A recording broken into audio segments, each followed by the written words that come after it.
Emergencia. El frente está bajo máxima presión. Los ocupantes se aferraron al suelo como perros rabiosos.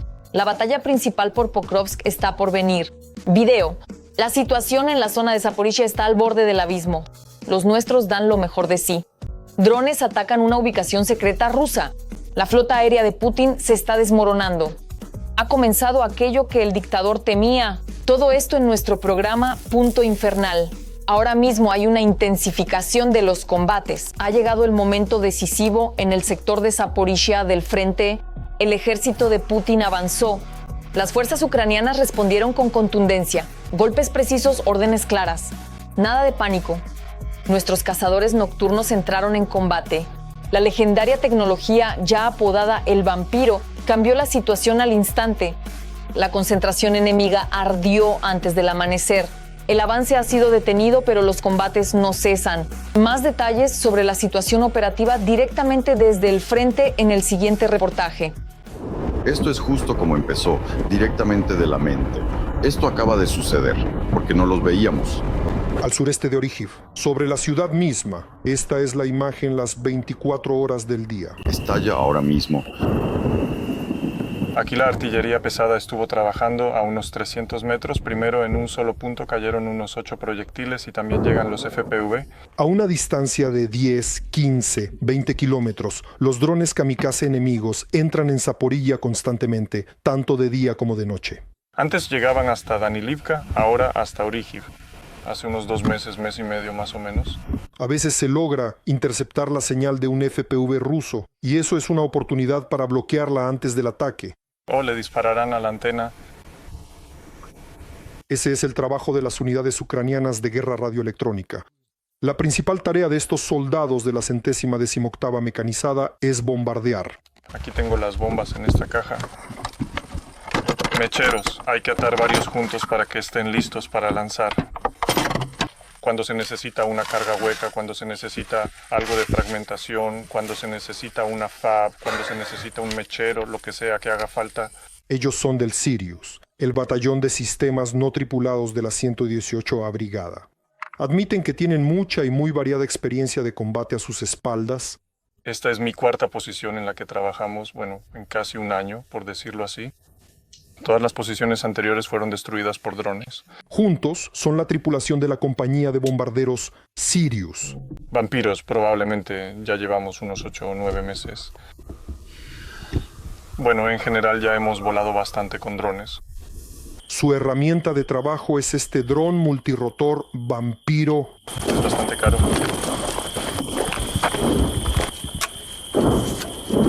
Su antecesor, en su versión inicial, tenía un propósito exclusivamente pacífico y agrícola, y volaba principalmente de día.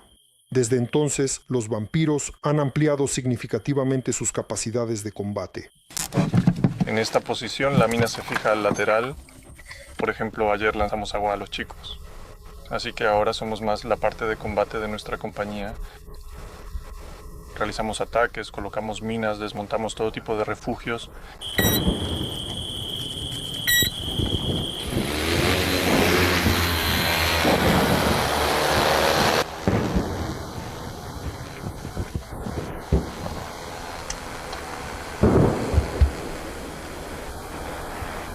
Todavía en invierno en la dirección de Orikhiv-Tokmak, dice el cartógrafo, teníamos una ventaja total en el uso de drones de ataque.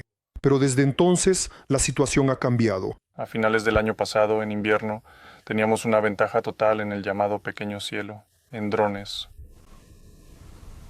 Luego se estableció un equilibrio y después ellos empezaron a cazar activamente a nuestros pilotos. Gracias a esto, destruyeron muchas de nuestras posiciones. Nuestros operadores de drones se vieron obligados a retroceder. En consecuencia, de esta manera ellos lograron avanzar. Últimamente, según cuenta Skim, piloto y comandante de la tripulación de Sirius, los moscovitas han empezado a atacar cada vez más a los aparatos ucranianos directamente en el aire. Derriban más. Si lo suprimes, lo suprimes, pero él volverá a casa. Lanzan Mavics desde arriba, vuelan con redes y con una caña así de grande, más o menos la misma red, solo que más pequeña. Lanzan FPV, atacan, incluso embisten. Pero aún así, cada noche se ponen de guardia y a pesar del cañoneo, preparan los aparatos para los despegues.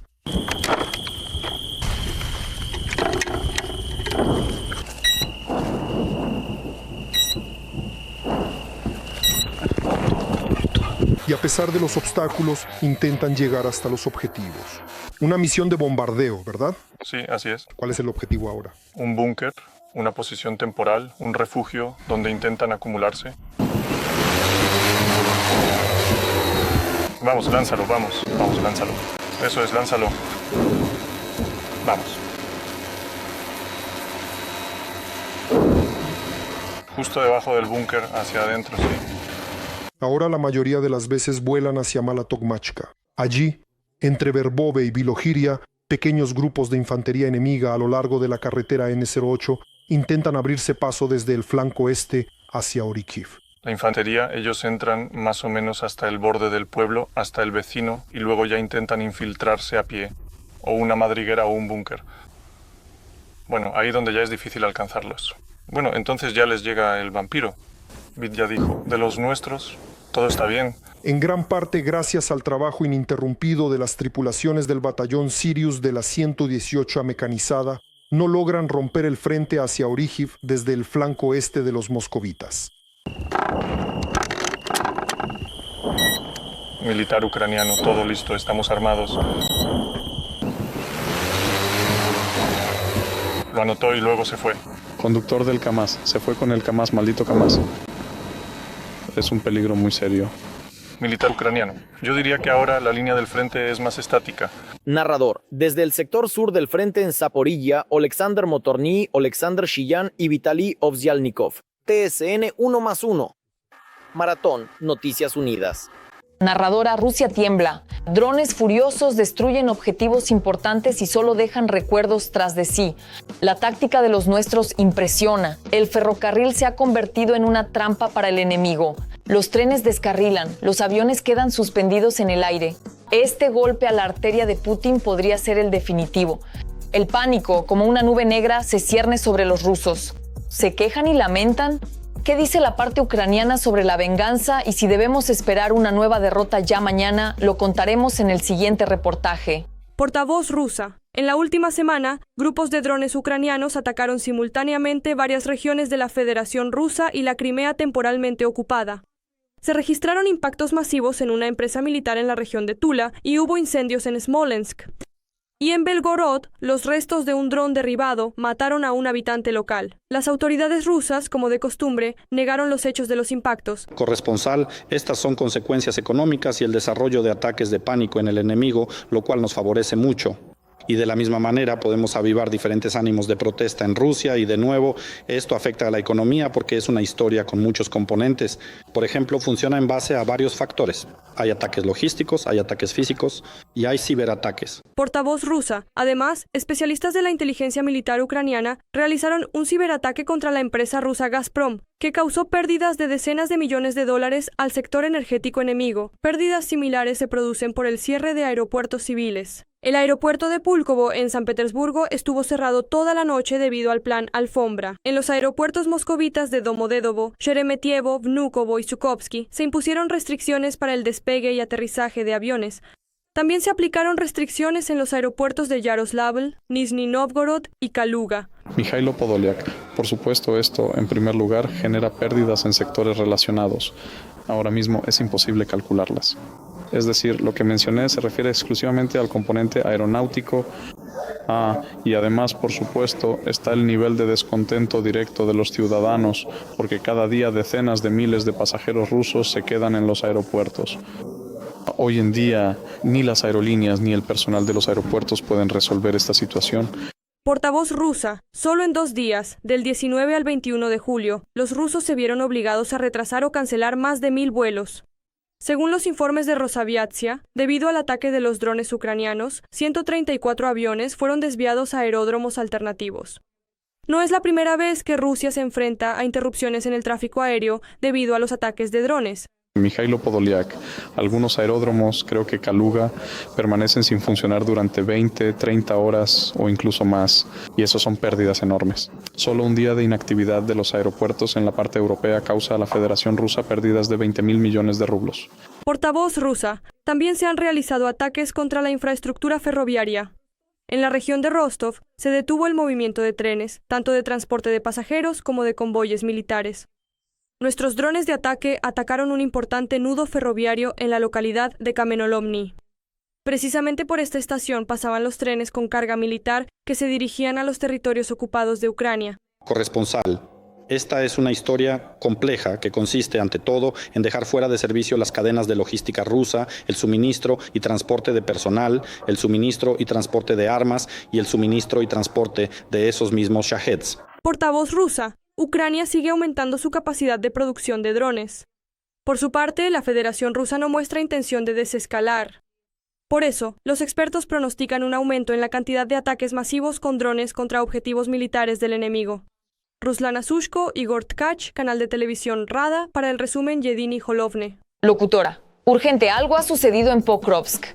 Los rusos intentaron penetrar en la profundidad de la defensa, pero se quedaron con las ganas. Estas son imágenes directamente desde el lugar de combate. Nueva amenaza en el sur. En cualquier momento puede comenzar una nueva ofensiva. Ucrania ha preparado una respuesta. En el Kremlin se muerden los codos. Sus planes no funcionan. ¿Qué haces tienen en la mano las Fuerzas Armadas de Ucrania? ¿De verdad se está preparando una incursión en otra región de la Federación Rusa? Todos los detalles los escucharán ahora mismo en el siguiente reportaje. Every voice matters. Join our community, support independent journalism and help us bring you the truth from Ukraine.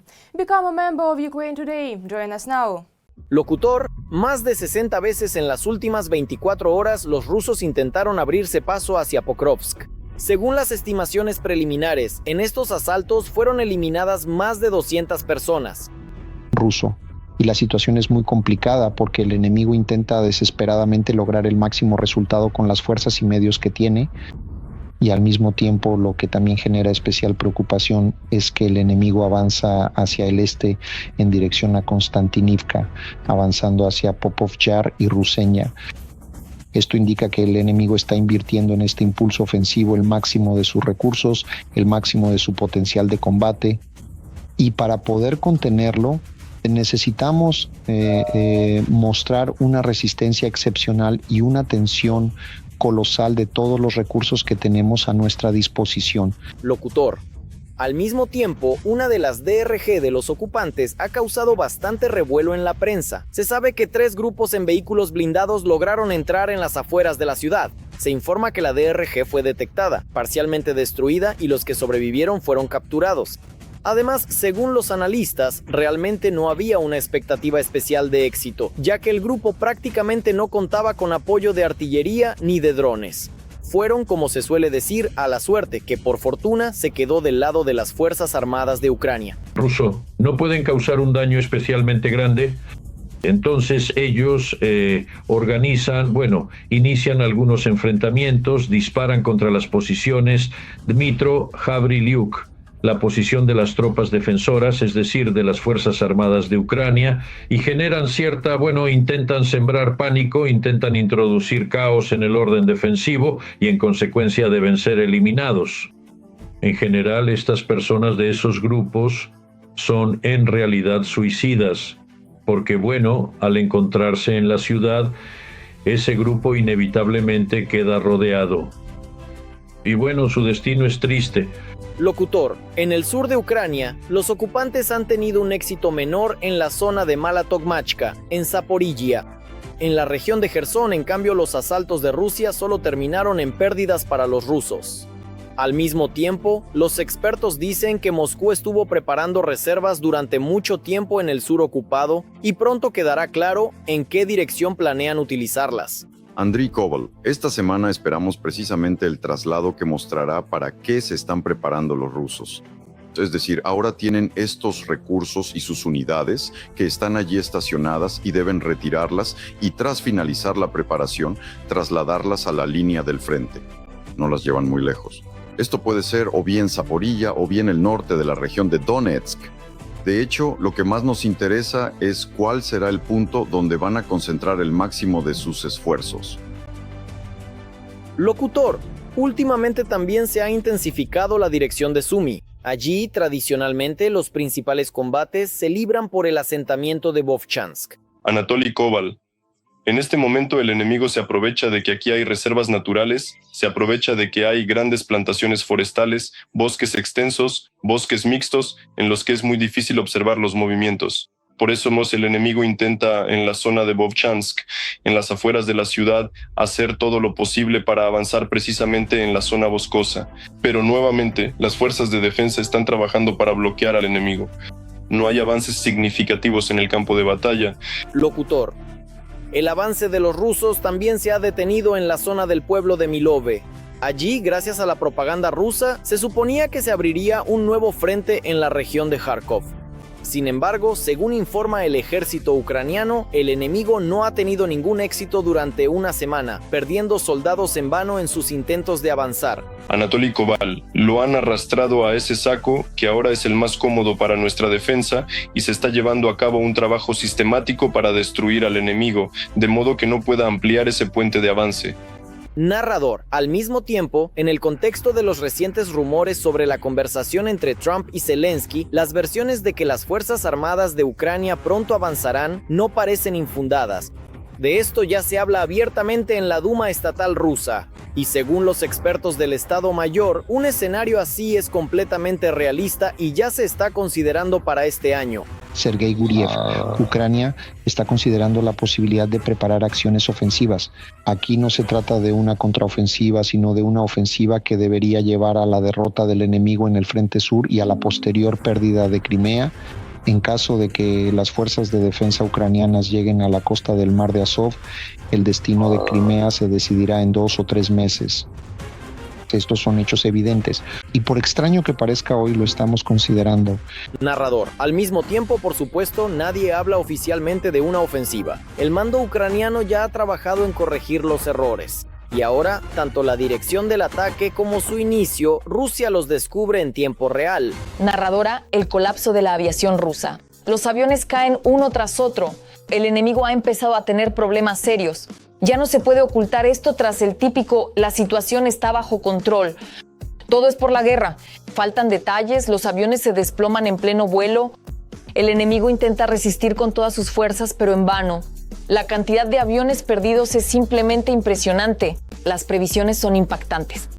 ¿Qué está ocurriendo realmente en Rusia en este momento? ¿Será posible que pronto el cielo quede sin pájaros de hierro y la flota aérea de Putin cierre para siempre? De esto hablaremos en un momento. Locutor. Desde principios de 2025, en Rusia se han registrado al menos 5 accidentes de aviación militar. Uno de los incidentes más recientes fue la caída de un helicóptero Mi-8 en la región de Khabarovsk. Según la versión oficial, la causa fueron las condiciones meteorológicas. Sin embargo, los expertos ucranianos relacionan la catástrofe con la escasez de repuestos debido a las sanciones occidentales, ya que la aeronave realizaba un vuelo tras una reparación mayor. Andriy Koval. Ahora es muy difícil renovar los suministros y por eso esperamos que algunos de los casos que ocurren, positivos en forma de catástrofes u otros incidentes con la aviación militar rusa, de una manera u otra, parcial o totalmente, sean consecuencia de las prohibiciones impuestas por las sanciones. Locutor. Además de la escasez de repuestos, el experto Anatoly Kravchinsky señala que el uso intensivo de los aviones en la guerra contra Ucrania no permite realizar el mantenimiento técnico de las aeronaves de manera oportuna y adecuada. Anatoly Kravchinsky, la explotación activa durante las hostilidades y la imposibilidad de realizar el mantenimiento técnico a tiempo conducen a consecuencias que provocan este tipo de problemas. Además, cabe señalar que existen viejos problemas persistentes, como algunos elementos hidráulicos que afectan a los aviones Su-34. Locutor. Según el Servicio de Inteligencia Exterior de Ucrania, se prevén pérdidas de aviación civil de entre 50 y 100 aviones al año. En 2027 la industria podría colapsar. Andriy Koval. En cuanto a la aviación civil, vemos que el 50% de la flota de Airbus y Boeing ya está fuera de servicio debido a la imposibilidad de realizar el mantenimiento. Bueno, por ejemplo, en mayo de este año hubo 5 incidentes en una semana. En una sola semana, 5 incidentes. Rusia intenta eludir las sanciones. Según uno de los medios finlandeses, después de febrero de 2022, a Rusia le llegaron repuestos de aviación por al menos 1.000 millones de euros. Los principales suministros se realizan a través de terceros países, en particular Kazajistán. Al principio existía un esquema astuto cuando Rusia abría empresas, por ejemplo, en Kazajistán. y la logística de suministro desde la Unión Europea, en general desde el continente europeo hasta Kazajistán, pasa a través de Rusia.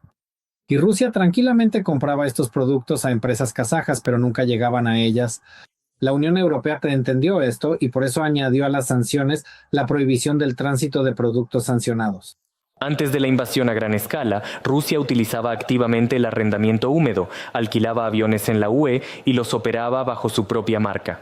Después del inicio de la guerra a gran escala, los rusos se negaron a devolver estos aviones. Y esto significaba que las sanciones impuestas contra Rusia, entre otras cosas, incluían la prohibición de suministrar diversas piezas que pueden ser utilizadas en la aviación civil, aunque formalmente esto se clasificaba bajo la categoría de productos de doble uso. En 2024, debido a fallas técnicas, de 66 aviones Airbus, 34 fueron retirados de servicio, principalmente por problemas con los motores o el tren de aterrizaje. Para las reparaciones, en Rusia envían aviones desde los llamados países amigos. Allí reportan una avería, apagan los radares y luego los desmantelan para piezas que se utilizan para reparar sus propios aviones. Según los datos de 2024, alrededor de 18 aeronaves llegaron a Rusia y no abandonaron el país. Algunos de ellos son aviones Airbus. Eso es, si ya están allí, estos aviones se han convertido en parte del canibalismo aeronáutico y algunos incluso podrían haberse integrado completamente a la flota de aerolíneas rusas. La situación se complica aún más por las sanciones contra los bancos rusos. Gazprom Bank, que antes realizaba pagos a través de SWIFT por componentes aeronáuticos con terceros países, ya no puede hacerlo. Ahora los pagos se realizan a través de bancos más pequeños. La aviación está directamente relacionada con los recursos energéticos. En consecuencia, vemos las dificultades correspondientes, por lo que tuvieron que redirigir los flujos financieros a otros bancos. ¿Por qué hicieron esto? Lo hicieron así. Por eso seguimos diciendo, señores, Gazprom Bank está muy bien. Allí hay cerca de 100 bancos rusos bajo sanciones, lo cual está muy bien, pero ellos tienen más de 300 bancos, así que sancionémoslos a todos. Mientras tanto, las autoridades rusas informan sobre los éxitos de la sustitución de importaciones en la aviación. Sin embargo, en lugar de los 108 aviones planeados para 2025, se ensamblaron 15 veces menos. Si hablamos específicamente de aviones civiles, se trata de que Rusia produjo 7 aeronaves, según datos preliminares, pero no se trata de aviones construidos desde cero. Principalmente se trataba precisamente de finalizar la construcción de aquellos aviones que ya estaban en las fábricas de aviación. Según el Centro de Lucha contra la Desinformación, el vuelo de un supuesto avión completamente ruso fue presentado por las autoridades rusas como un gran avance. Pero hasta ahora la mayoría de los componentes siguen siendo importados. Tomamos el avión de alguien más, lo copiamos y luego empezamos a comprarle componentes extranjeros. Y lo que podamos hacer parcialmente nosotros mismos, lo haremos aquí. ¿Tenemos aluminio? ¿Podremos remachar el fuselaje? Sí, podremos. Fabricaron allí 232 aviones, si no me equivoco. Bueno, los fabricaron y gracias a Dios. Empezaron a caerse, comenzaron a tener accidentes. La Duma estatal incluso aprobó una ley que prohíbe el uso de estos aviones. La aviación civil de la Federación Rusa también sufre porque se da prioridad a los aviones militares. Incluso antes de la invasión a gran escala, Rusia acumulaba activamente componentes para aviones de combate. Son precisamente esos los que ahora se utilizan para las reparaciones. En los años 23 y 24, esta cantidad fue considerablemente menor y, según diversas estimaciones, asciende de 16 a 22 aeronaves en cada año, respectivamente. Este año se espera que Rusia pueda producir no más de 12 aviones, específicamente militares. Hasta 2014, Rusia casi no producía componentes de aviación por sí misma y utilizaba activamente las capacidades de las empresas ucranianas. Tras la ocupación de Crimea y el inicio de las hostilidades en Donbass, Ucrania rompió todos los acuerdos correspondientes. Después del año 14, cuando se perdió la posibilidad de acceso, el acceso activo a Ivchenko Progress y a Motor Sich, Rusia sufre considerablemente precisamente por este componente, por los motores de aviación, y no logran desarrollar motores de calidad. No pueden desarrollar motores de calidad. Además, no pueden reparar los motores antiguos que tienen en funcionamiento. En 11 meses de 2024, en Rusia ocurrieron 208 incidentes aéreos. Esto es una cuarta parte más que en el 23. Casi cada segundo caso estuvo relacionado con una falla de motor o una avería en el tren de aterrizaje. Los expertos pronostican que las cifras solo seguirán aumentando. Dmytro Shulha, canal de televisión Rada, para el resumen principal de la jornada. La dirección de Kupiansk está en llamas. El enemigo ataca en oleadas, pero los nuestros no les dan ninguna oportunidad. Los Grad cubren a los ocupantes con una lluvia de fuego. Todo a su alrededor tiembla por los impactos y las posiciones rusas saltan por los aires. Nuestros defensores actúan con precisión y sin piedad. Esta es una verdadera batalla por cada metro de tierra ucraniana. A continuación, vea el impactante video desde el epicentro de los acontecimientos. En un minuto, el sonido del Grad despertará la tranquilidad de estos pintorescos campos cerca de Kupiansk. No, yo no voy. El primero en llegar es el observador. Es la persona encargada de calcular la dirección del fuego y responsable de la precisión del ataque. El propio camión del Grad no permanecerá ni un minuto extra en el campo. Edik, atrás, por favor. Llegaron rápidamente a la posición de fuego y se desplegaron con la misma rapidez. Yarik, ¿se escucha? Listo. Apuntaron rápidamente y sobre las cabezas de los girasoles se desató el fuego de la artillería de cohetes. Ustedes trabajan bastante ruidosamente. ¿Cómo pueden oír si hay algo en el cielo sobre sus cabezas? Bueno, para eso tenemos 2 o 3 personas observando, el conductor también, y todos vigilan el cielo mientras el comandante y yo trabajamos. Usted es el conductor en el equipo, ¿verdad? Pero vi que mientras los chicos trabajaban, usted estaba parado, yo vigilo el cielo. Totalmente correcto. Ya tenemos una historia especial para esto, bueno, para derribarlos. ¿Qué tipo de drones son los más frecuentes aquí, en esta dirección? Todo lo que tienen en su arsenal, todo lo que tienen, todo vuela. Además, tenemos una prioridad muy atractiva. Nos persiguen por todo esto. Calibre 12, 10 cartuchos. Bueno, a veces sale bien, en resumen. ¿Y quién era usted en la vida civil? Conductor, también conductor, sí. Bueno, ¿y qué transportaba? Trabajaba como camionero, he viajado mucho. Tengo 53 años y durante 33 años he conducido. ¿Y ahora sigue conduciendo? Y ahora sigo conduciendo. El punto de puntería ha sido restablecido. Listo. Nada más tierno hemos visto en el pecho de los soldados en todos estos años de trabajo en el frente. Listo. Cuéntenos, por favor, sobre sus, no sé, son motankas, liotkas. Sí, eran de las redes de voluntarios. Había motankas, había unos angelitos, había dibujos de niños. Te recuerdan la vida civil, algo realmente luminoso. Por eso, al mirarlas, uno se siente más alegre y agradable.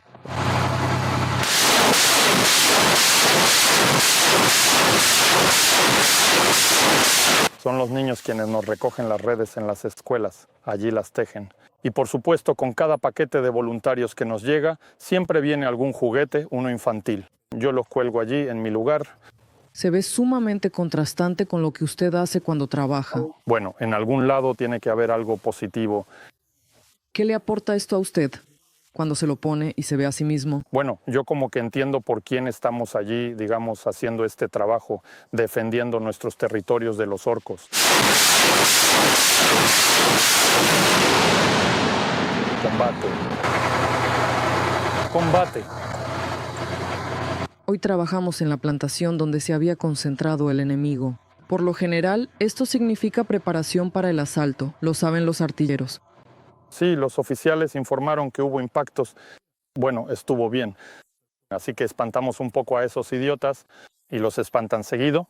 Nos gustaría que fuera más seguido, pero es por orden. En cuanto hay una orden, alguna situación específica o difícil, si es un asalto o si ellos se preparan para asaltar, entonces sí, sacan a nuestra golondrina y nosotros los entretenemos.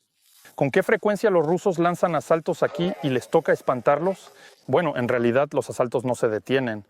Todo depende de la cantidad de equipo. Puede ser una sola moto o 10. Ahora en pantalla están los datos bancarios. Escaneando el código QR podrán apoyar a los artilleros de la Brigada Karadak de la Guardia Nacional. Aquí, en la dirección de Kupiansk, están después de varios meses de infierno en Pokrovsk. Es agradable cuando ayudas a tus compañeros de combate en la primera línea y logras frenar a los orcos, digamos, durante un ataque. Y es decir, eso motiva cuando cubres a tus compañeros de combate y ellos se mantienen firmes allí. Yo también empecé alguna vez en la infantería, entiendo que allí hace calor, por así decirlo. ¿Cuánto tiempo en infantería? Estuve 1 año en la infantería. María Malevska, Oleksandr Brinza, Igor Serebrian, Vikna STV, Noticias Únicas. Eso es todo por mi parte. Con ustedes estuve yo, Darina Jutzkawo. Más noticias infernales desde el frente en nuestra próxima emisión. Y mientras tanto, no olviden suscribirse y dar like. Nos vemos